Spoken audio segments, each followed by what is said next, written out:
Now begin with the first panel discussion of the day, reduction of sulfur dioxide, SOx, and nitrogen oxide, NOx, in the thermal power plants. I would now invite Mr. S.K. Tyagi to have his video on, our esteemed advisory board member, and he would be leading this session. But before that, before he takes over, a few words about him. Mr. Tyagi is the former additional director and divisional head at Toxic Lab Quality Assurance, Environmental Training, and Laboratory Accreditations, CPCB, MOEFCC, Government of India, presently associated with OPGS University, Rajasthan as a professor, Department of Chemistry, Faculty of Science. Mr. Tyagi is highly experienced in environmental lab designing and operations and management, R&D, QA/QC, methodology validation and development, accreditation of labs, surveillance auditing, and compliance inspection. I would now also like to invite our panelists who would be joining Mr. Tyagi for this session. Please welcome Mr. Pankaj Kumar Gupta, General Manager, Energy Transition and Policy Research, NTPC, Noida. Mr. Gupta is presently working as a General Manager in the Engineering Division of NTPC, Noida, and deals with energy transition with the Air Pollution Control Division. He is a mechanical engineering professional with more than 30 years of experience in the thermal power plants in the area of engineering and operation and maintenance of steam generators. Of this, he has more than 24 years of experience in engineering and design of subcritical and supercritical steam generator and its auxiliaries, electrostatic precipitator, and other environmental systems like FGD and DINOX system. He was also involved in the preparation of tender documents for steam generator EPS packages of the power plants ranging 200 megawatt to 800 megawatt. He has played a key role in planning and implementing strategies of the FGD and DINOX system in NTPC. He is primarily involved in all SCR, SNCR pilots tests being conducted in NTPC. Also, we would welcome Mr. R.K. Aneja, former AGM ONM NTPC, with over 35 years of experience in the power sector with NTPC in various capacities in operation, decommissioning, and recommissioning of units and energy efficiency management growth. He is currently a visiting faculty who has taken more than 25 sessions on limestone-based wet FGD system and 5 sessions on DINOX systems. He has also conducted energy audit of draft system performance of boiler and APH in a TPS belonging to Navratra Government of India company. He has also conducted performance tests for HPHs, a condenser and turbine in thermal power station at Odisha. We will have Mr. Gupta make his presentation first, followed by Mr. Aneja. Please note that for all our attendees that you could have questions for our speakers as well. You would find a Q&A box at the bottom of your screen. Please do not forget to key in your questions. We will take them up at the end of the session. Mr. Gupta will cover the SOx and NOx reduction strategies, and Mr. Aneja will focus on NOx. Over to you, Mr. Tyagi, to make your introductory remarks and take this session forward. Thank you very much, Israel and other dignitaries, experts. This is a great opportunity for me, I think, to be present among the luminaries of the thermal power plants, very experienced professionals. This conference, I hope deliberation will be both on the ongoing as well as the additional efforts being made in various thermal power plants on scaling up of technologies for the decarbonization of thermal power plants. In view of the net zero emissions by 2070 as the goal set by the country and our esteemed Prime Minister, Shri Narendra Modi ji. In this particular session, there are two main speakers as Sral has already given their introduction. Mr. Pankaj Gupta, GM NTPC, and Mr. Aneja. So I don't take much time. We will be listening to them, and Mr. Pankaj will be speaking on the reduction of the SO2 and NOx, as well as the PM10 and 2.5, which are major pollutant from the thermal power plants. And I hope he will cover their excellence in the technologies for controlling these specific pollutants to minimize the pollution load as such, and adding to decarbonization. So I invite first, and we have total time, I think 15 minutes for each. So I invite now first to Mr. Pankaj Kumar Gupta ji. Thank you, sir. Am I audible? Yes, please. I'm not able to make my video on. I have sent you a request to start your video. Yes. Okay. So I hope I'm visible, and thank you very much, and good morning, namaskar. So my topic is SOx and NOx control, as you have given. So first I want to tell, when we are talking about the SOx, NOx, SOx, when we are SOx is not SOx, we are only controlling the SO2, but for NOx we are controlling the NOx. This I wanted to tell, and I will try to share my screen. I am just giving you the access to share your screen. Yes. That is also not there. Yes, you could try sharing your screen now. Okay.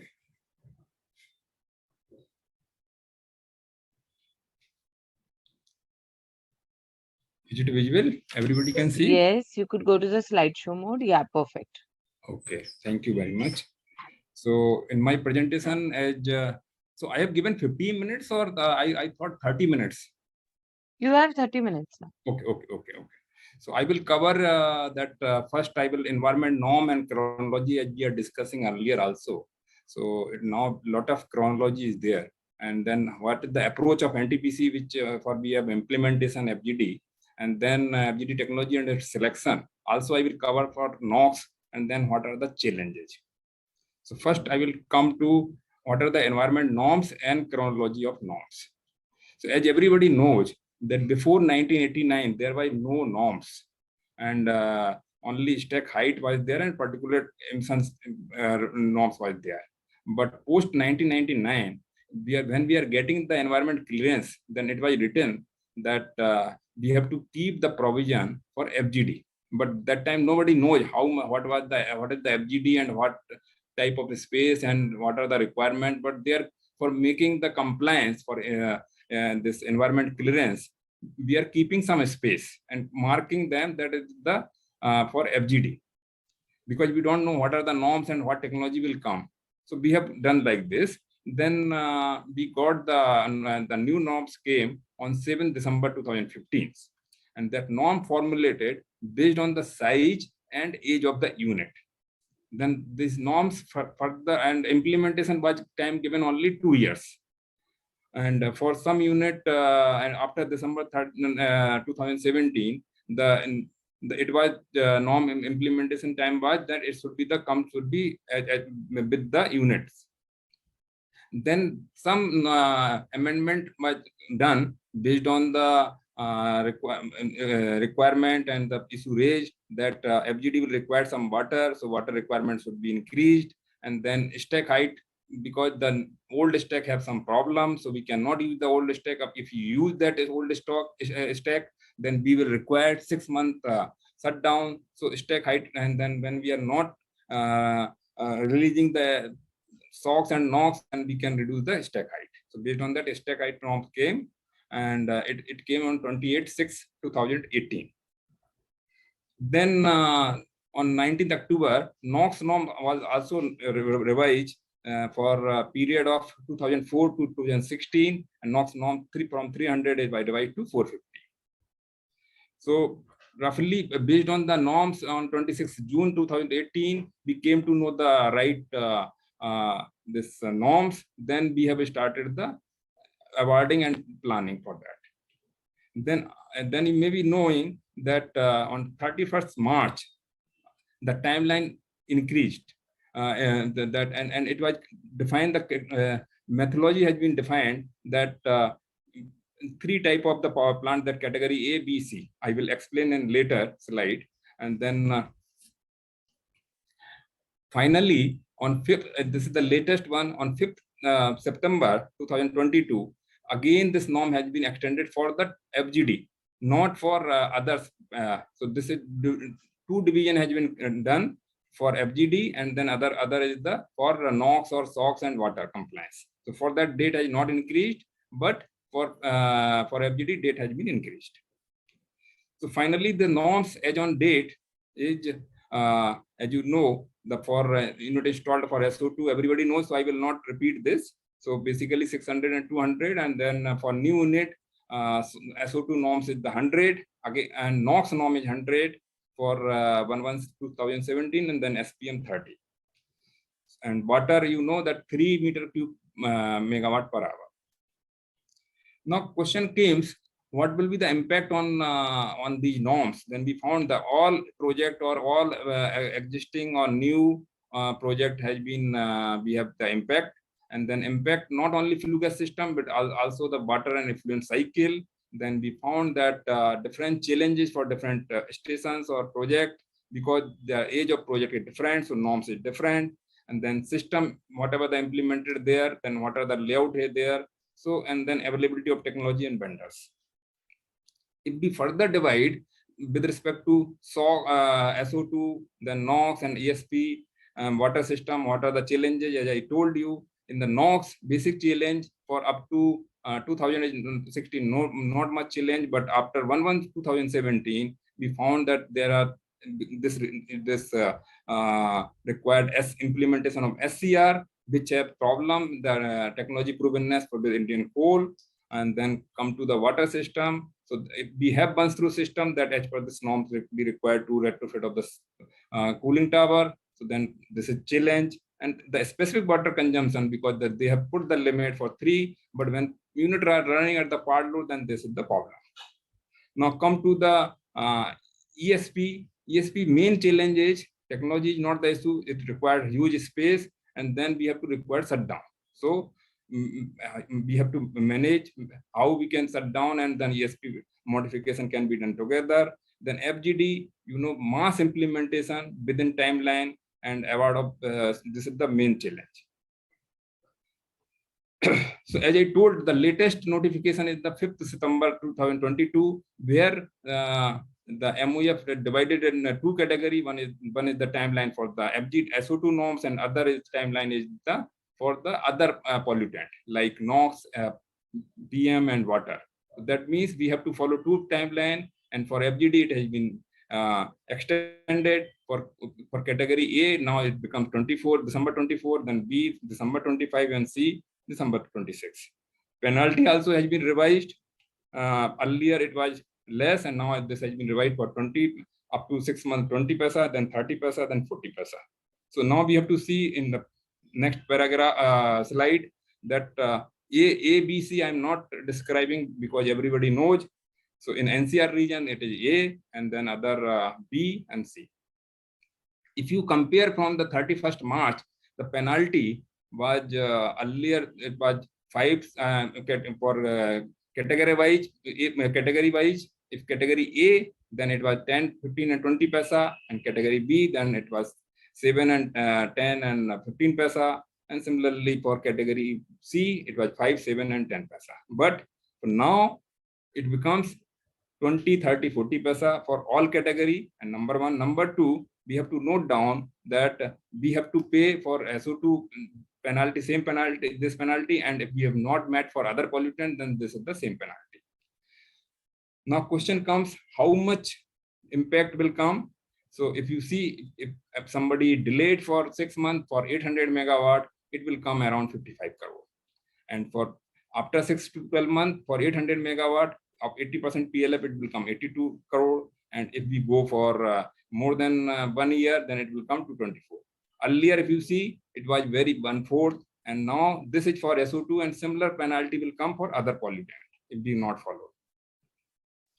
So I have taken this from CA, and I found that what is the status as on date. So this is the latest status from of May 23 from CA side, and it is found that as on date, the FGD being installed is around 10,000, and even bid awarded, and so in out of total megawatt, that is 211 gigawatt, only 1 gigawatt, sorry, 100 gigawatt is bid awarded, which is work is going on, and around 50 gigawatt the NIT issued and bid opened, but around 50 gigawatt there is nothing has been done.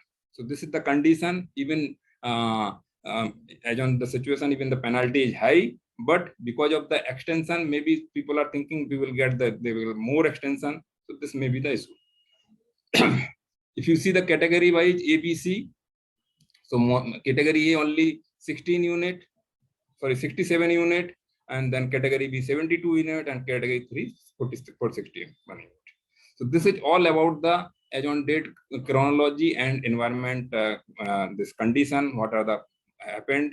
So I have given the update of up to that.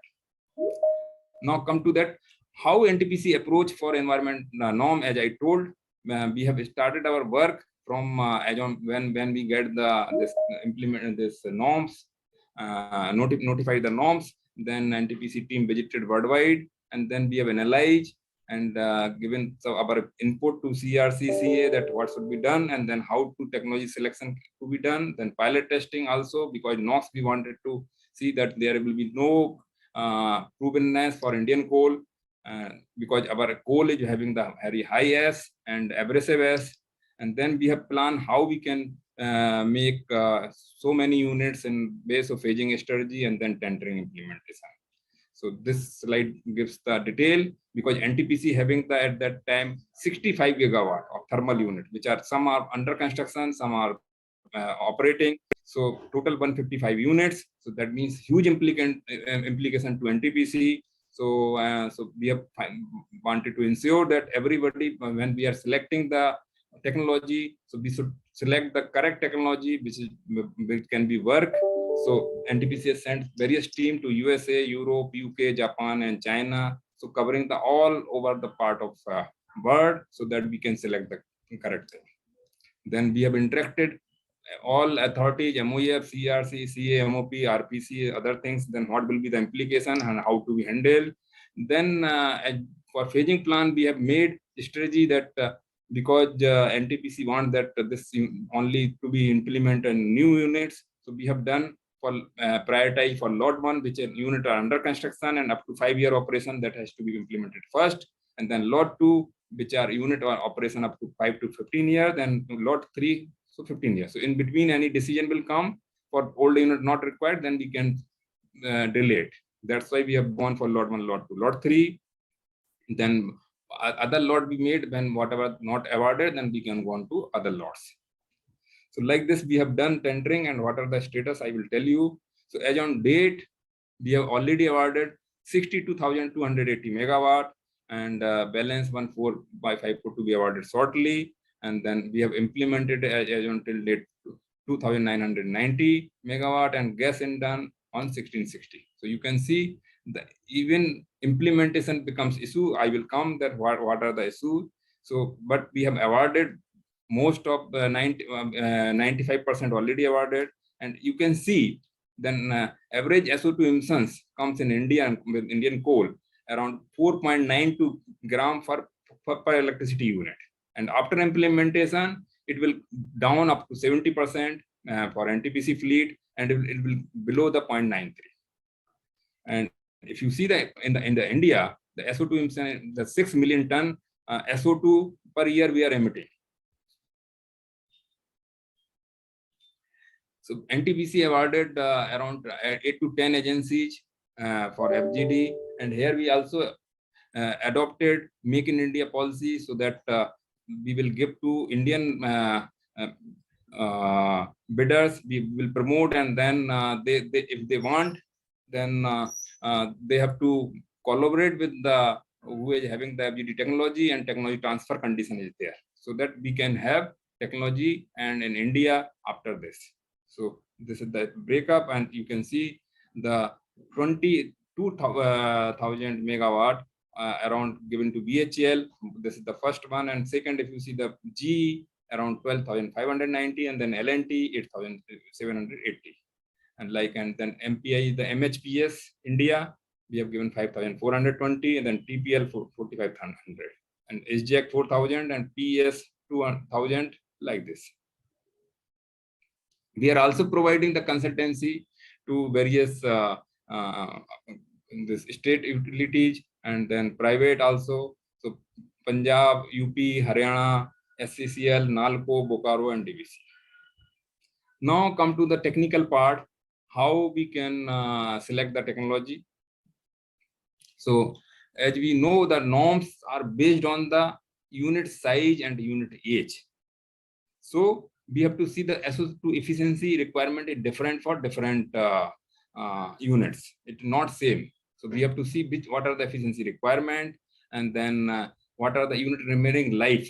Because if life is less, then we have to see the life cycle cost, what is coming. Based on that, we have to select. And plant load factor also will affect the life cycle cost.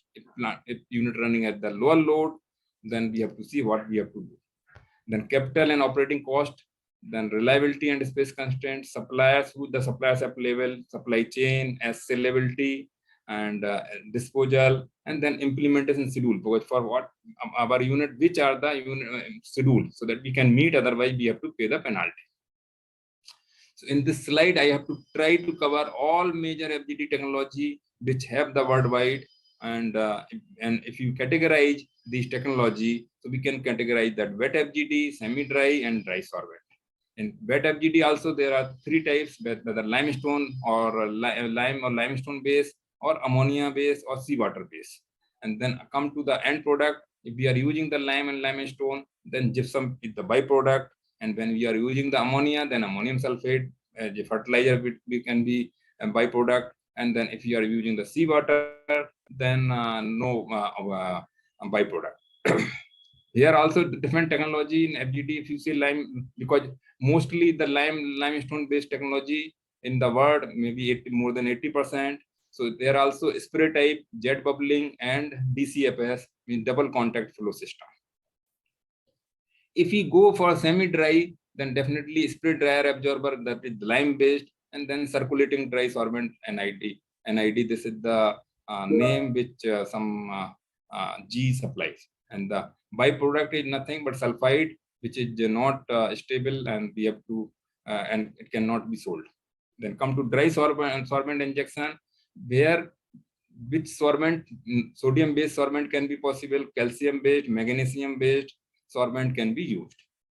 And the byproduct is nothing but it whatever the compound make. If we are using the sodium, then sodium sulfate, bisulfate, and it mixed with the S. So that's why the solubility may be the issue. Other than this, there are many other technology which are we can say multi-pollutant technology or other type technology like polymer catalyst based. That is the some Gore and other company makes. So where the dilute sulfuric acid the byproduct, and then react one that based on the active carbon based technology, that is called multi-pollutant technology. So there are many other technology also there, but majority part is the wet FGD. Now question is how to select. So I try to make summarize in one table. So wet limestone, which is the technology, can be used for any efficiency and any type of unit, and supply chain is good, and product is the byproduct is the gypsum, which is also sellable. And then come to the seawater. Seawater is also suitable only for the coastal power plant. Here also one more important point, even we have seawater, but we cannot use, because if open water cycle is there, then only this technology can be useful. Otherwise, if it is closed water or cooling tower is there, then use of this technology will require problems. Then we have to take up huge water input from the sea. And so a separate arrangement will be required. So this technology may not be or may be economical or not economical, that has to be seen.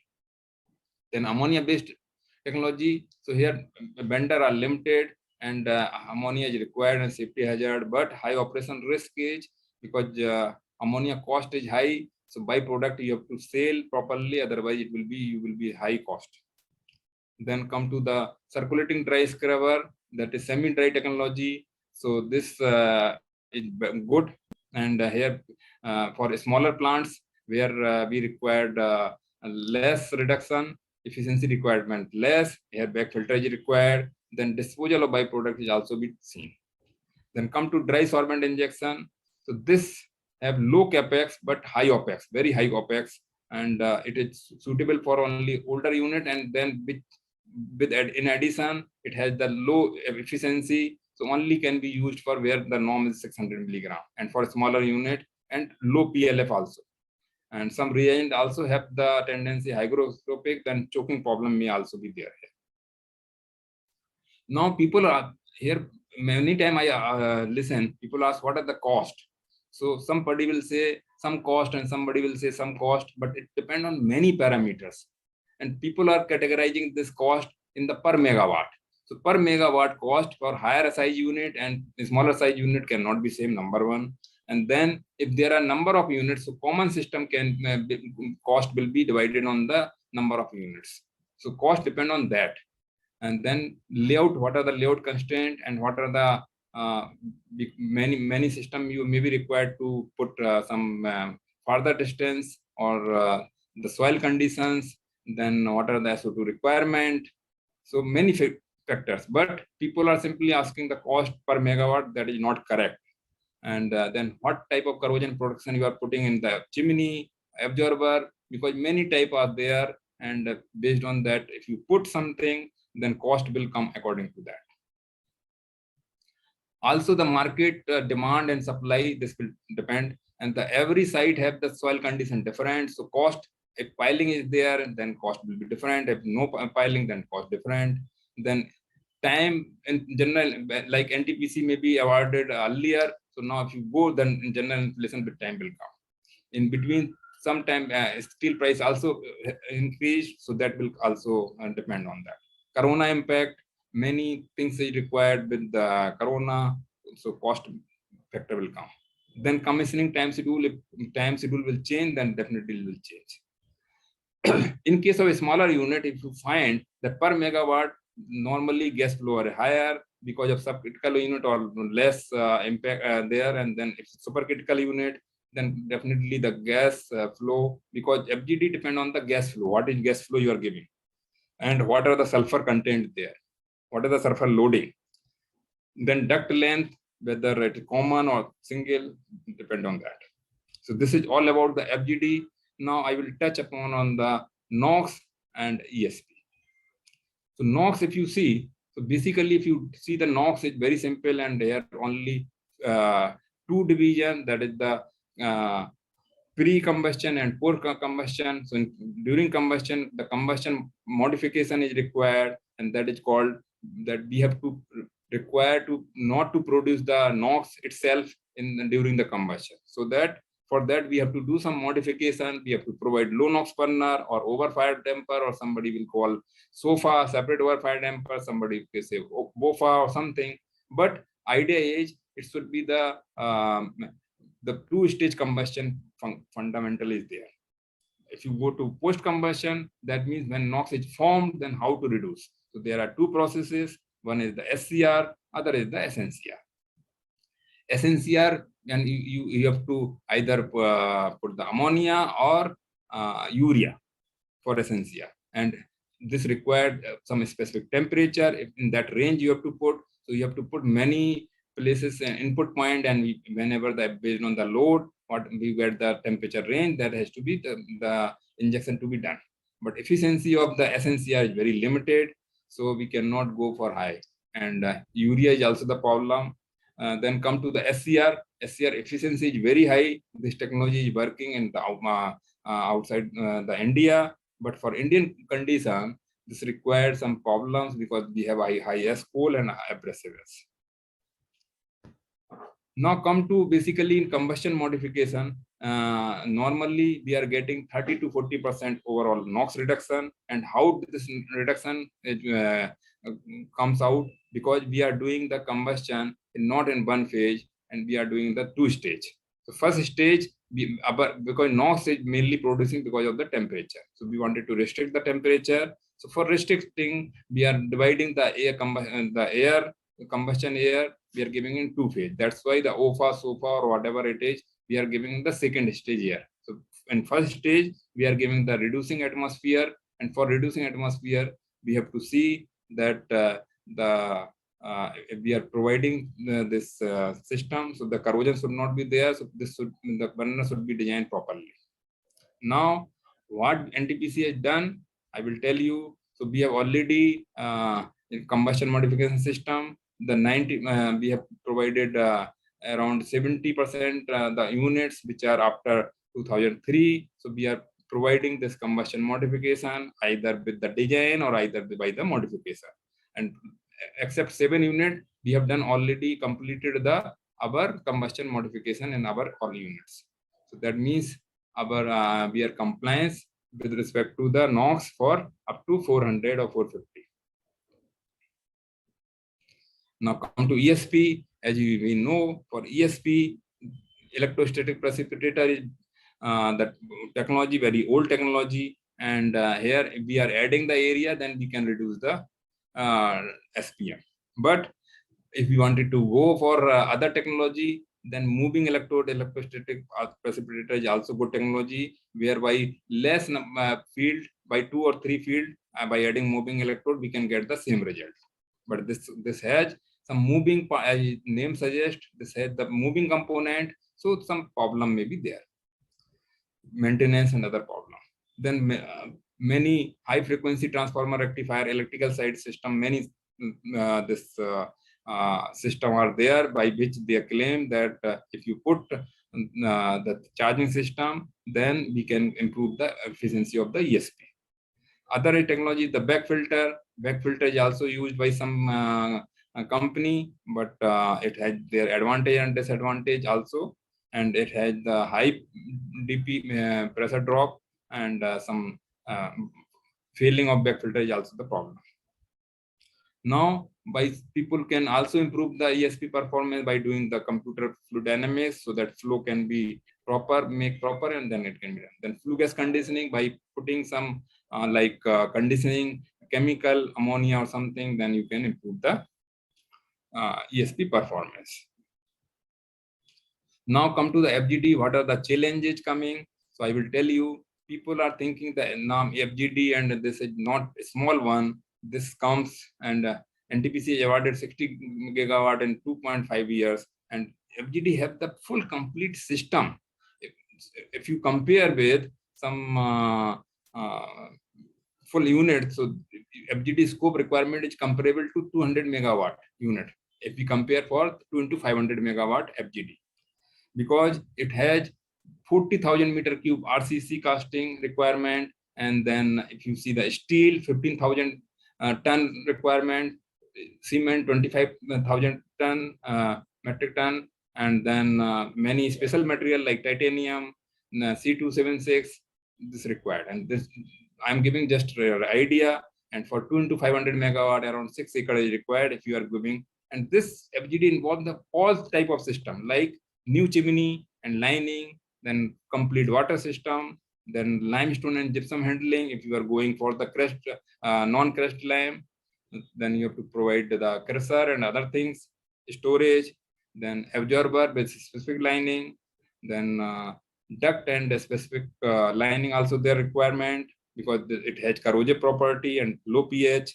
Then we have to put this FGD in running plant. So retrofitting is a big problem. Then some imported BOI which in available not in India. Then huge civil works. So also chimney vendor are limited. So these are the now come to the challenges. So basically challenges I told, the layout constraint and underground surprises. What happens when you are going to put the FGD and plant something? Then we will have in old unit we don't have some drawings, and then underground when surprises will come, interface comes, and big problems. So that's why it delays. In between, sometimes steel price very high because of the Ukraine war. Steel price and nickel price is still very high, but steel price has come down. But due to this change in contract and this many problem came. Then COVID, everybody knows these problems. Then import restriction, government of India restricted import from the land water sharing country. Then Make in India also came, so we have to put some restriction that more than this we have to not put. And NTPC normally 20% limit for the import. Then, as I told, the technology partner and some issues. So site execution challenges, if you wanted to detail out, then brownfield, definitely FGD we are putting many places, the problem comes. And then we cannot standardize for all the unit, all the same thing, because it is required different.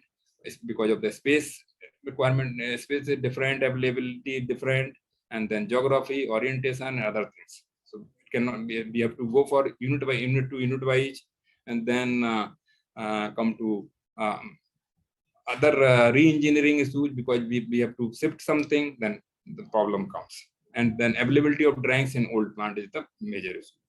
Because of COVID, we are not a manpower problem. Then sometimes oxygen was not available in second part, and then testing and inspection agency not coming, and then equipment supply issue, contractor claims and dispute, and this also delayed because of this. Thank you very much. I think I tried to cover in the time. Thank you very much for a very nice presentation. I have some queries. Okay. So if you can reply those queries. Definitely. First query is your comment. I would be happy to know. I'm sorry, Mr. Tyagi, can you please put your video on? Okay. Yes, thank you. Thank you. So my video is not so clear. Some problem in the video is there.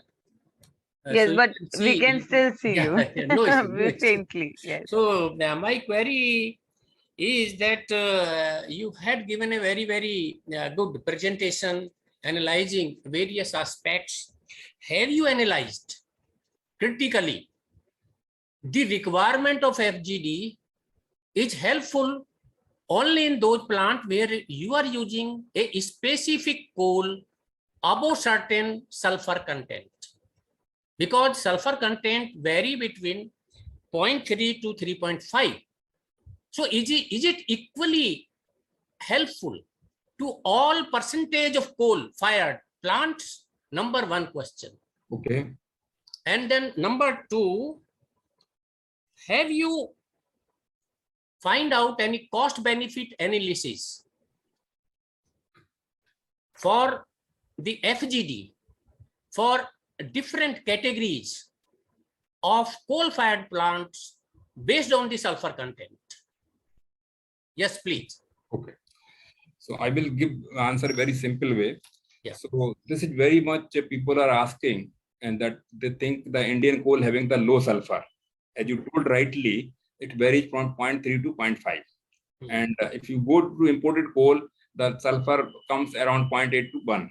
But if you compare with the GCB of the coal, so we have the lower GCB around 3,000 kilocalorie. And if you go imported coal, if you see that around 5,500 to 6,000. So the sulfur depend on the total sulfur what coal you are giving. So if you see the Indian coal, we are firing the around 0.65 to 0.7 kg coal for 1 unit of electricity, right? So that means that's why I taken the average. So I given the value the 5 gram per unit SO2 we are releasing for the Indian coal. If we are take the 0.4 average or 0.35, so this average value comes around 5 gram SO2 we are releasing for per unit of electricity. So if you see in India, we have, that's why I told the 1000 or 1200 billion unit we are made a unit in 2022 to 23, right? So that means 6 million tons SO2 we are releasing in the atmosphere. So I'm not going to tell what are the disadvantage of the SO2. So 6 million ton we are releasing in Indian condition. So whatever the plant size, it slightly, if it is 0.3, but normally when we have seen in our plants, so sometimes coal comes 0.3, but sometimes it also comes to 0.5, and then GCB value will change. So average we have found, this comes 0.4 is correct value for Indian coal. That's why I told the 5 value. So that is I hope I've given the answer of the first question. You had given answer, but in a tilted way, not a straight way. Okay, I was interested to know exactly whether FGD is helpful